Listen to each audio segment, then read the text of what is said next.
Evropa pa Ballkanin Perëndimor nuk është e plot dhe e bashkuar.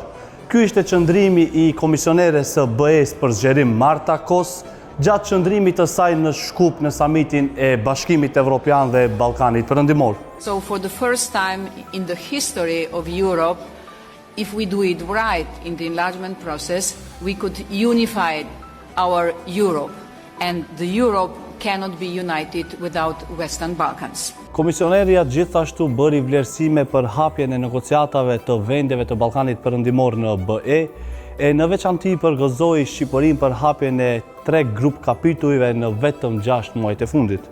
Albania, dear Prime Minister Edi Rama, has opened 3 clusters in the last 6 months.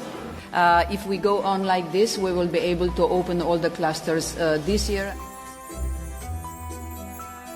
Nuk kemi qenë asnjëherë më afër, jemi shumë afër dhe besoj shumë që ne do t'i përmbushim të gjitha detyrimet tona, siç kemi parë dhe afatet me Komisionin Evropian, dhe plani i përbashkët do të realizohet plotësisht.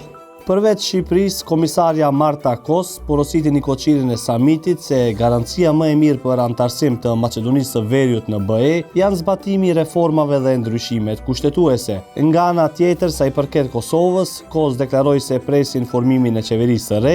Për Malin e Zi, ajo tha se të premten e kaluar kanë mbyllur një kapitull të ri. Në Bosnjë e Hercegovinë është miratuar agjenda e reformave, ndërkaq në Serbi ajo shprehu shpresën që së shpejti do të jenë në gjendje të ecin përpara.